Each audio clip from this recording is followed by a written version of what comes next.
नमस्कार दोस्तों, आज की इस वीडियो में मैं डिस्कस करने वाला हूं जीएसटी आईटीसी का ट्रीटमेंट किस तरीके से हम अपने बुक्स ऑफ अकाउंट में करेंगे। हम अपनी टैली में किस तरीके से एंट्री करेंगे और वहां कौन सी आईटीसी है। जैसे हम कोई गुड्स परचेज करते हैं, मान लीजिए ऐसा कोई गुड्स परचेज किया जिस पर जो जीएसटी हमने पेमेंट किया, जो हमारी आईटीसी है वह ब्लॉक्ड क्रेडिट है, उसका आईटीसी हमें क्लेम नहीं करना है। लेकिन जो परचेज इनवॉइस हमारे पास है उसकी एंट्री हमें टैली में करना है।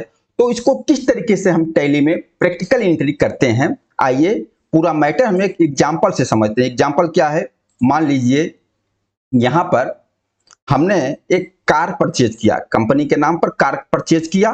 किसी से परचेज किया? A to Z मोटर्स से। और इस कार की जो वैल्यू है कितना है? 20 लाख। और इस पर 18% जीएसटी लगा है, कितना? 3,60,000। टोटल इनवॉइस है इस परचेज की 23,60,000।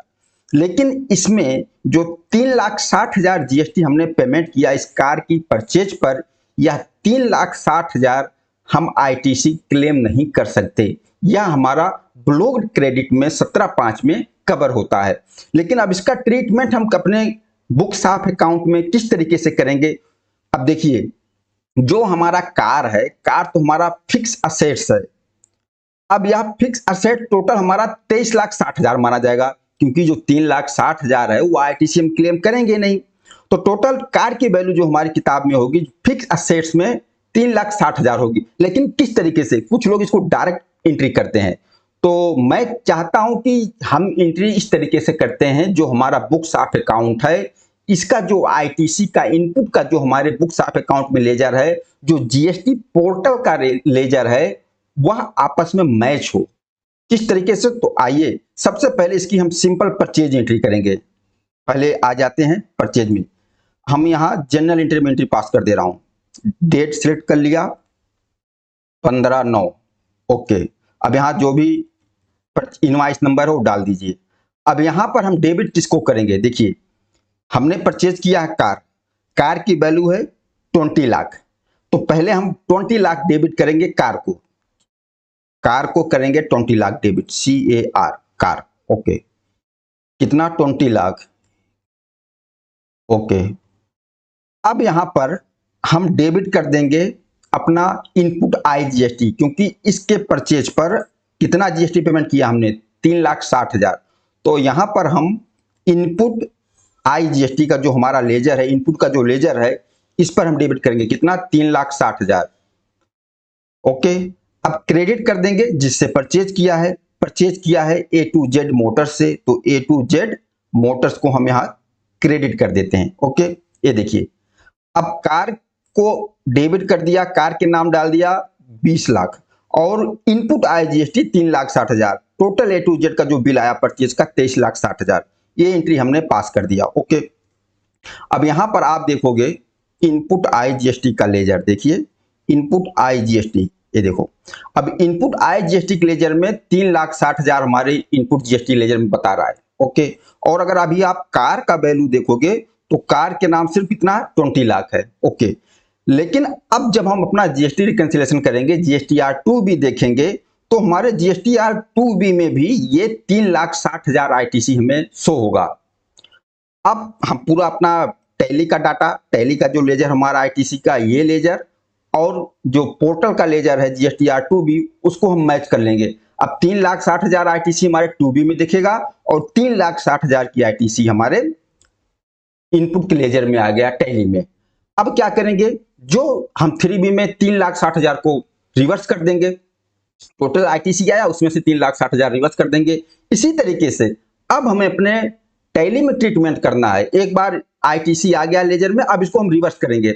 लेकिन रिवर्स किसके नाम करेंगे? क्योंकि ये 3,60,000 तो हमारा कार की ही, कार के वैल्यू में ऐड करेंगे, तो इसके लिए एक एंट्री हम पास कर देते हैं। कैसे? आ जाइए। अब यहां पर हम डेबिट कर देंगे किसको? कार को। कार को हमने डेबिट कर दिया, कितना? 3,60,000। ओके। और क्रेडिट किसको कर देंगे? इनपुट IGST का लेजर, इनपुट IGST का लेजर, ये देखो क्रेडिट कर दिया। अब यहां पर हम इनपुट जीएसटी का लेजर देखेंगे, ये देखिए इनपुट IGST। अब यहां पर देखो एक बार तो आपके इनपुट लेजर में आया 3,60,000 आया, इसके बाद आपने रिवर्स कर दिया 3,60,000 कार के नाम डाल दिया।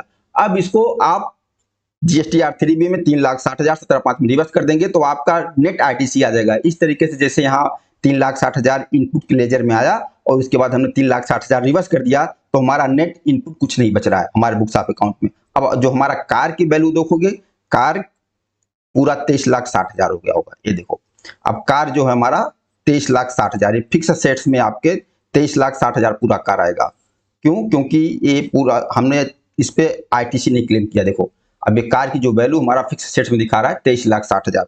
अगर इस तरीके से कोई फिक्स सेट परचेज करते हो जिस ब्लॉक क्रेडिट वाली है तो इसकी एंट्री इस तरीके से, और कुछ लोग डायरेक्ट भी एंट्री करते हैं, कोई दिक्कत नहीं, वो डायरेक्ट पूरा 23,60,000 कार को डेबिट कर देंगे और क्रेडिट कर देंगे इसको, जो उनका सप्लायर होगा जिससे परचेज किया होगा, इससे भी कोई दिक्कत नहीं है, बात वही हो रही। लेकिन क्या है, फिर जो आपका पोर्टल का इनपुट का लेजर और आपके बुक्स का लेजर है वो मैच नहीं करेगा, क्योंकि वहां 3,60,000 ITC दिखाएगा और आपके बुक्स ऑफ अकाउंट में वो ITC नहीं शो होगा। तो जिस तरीके से आप ऑनलाइन ट्रीटमेंट करते हो, आपके 2B के लेजर में आया, फिर आप 3B में उसको रिवर्स करके नेट ITC आ जाता है, इसी तरीके से बुक्स में भी आप करेंगे तो आपके पास एक बार इनपुट लेजर में पूरा मैच हो जाएगा। 3,60,000 आया, इसके बाद इसको रिवर्स कर दिया। ये तो कार था, कैपिटल गुड्स था। अब छोटे मोटे भी एक्सपेंस होते हैं, जैसे रिपेयर एंड मेंटेनेंस करवाए हो, इंश्योरेंस करवाए हो, तो उसकी भी ITC आपके 2B में आती है, लेकिन उस परचेज पर भी आपको ITC नहीं क्लेम करना है। तो आप भी इसी तरीके से, जैसे मैंने बताया, पहले एंट्री परचेज की एंट्री आप इसी तरीके से करो, उसके बाद जो उस पर ITC आपको रिवर्स करना है तो रिवर्स का लेजर बना दो, GST रिवर्सल, उसको भी एक्सपेंस में डाल दो, वो भी खर्चे में जाना है, या एक्सपेंस में डाल के रिवर्स कर दो छोटे मोटे खर्चे को, या तो डेबिट कर दो उसको रिपेयर एंड मेंटेनेंस को, या डेबिट कर दो इंश्योरेंस एक्सपेंस को। जिस तरीके से मैंने, ये देखो, जैसे मैंने कार को डेबिट किया, इनपुट GST को क्रेडिट कर दिया, इस तरीके से। दोस्तों GST को मैं चाहता हूं कि आपका बुक्स ऑफ अकाउंट और GST का पोर्टल मैच हो, इस तरीके से आप एंट्री कर सकते हो। अगर आप डायरेक्ट भी एंट्री करते हो तो भी कोई दिक्कत नहीं है, आपको जैसा भी अच्छा लगे कर सकते हो, लेकिन जो मैं एक तरीका बताया जिससे कि आपका पोर्टल और बुक्स ऑफ अकाउंट बिल्कुल मैच हो, इस तरीके से आप कर सकते हो। बाकी आप लोग बताना यह वीडियो आप लोगों को कैसा लगा। नमस्कार, धन्यवाद।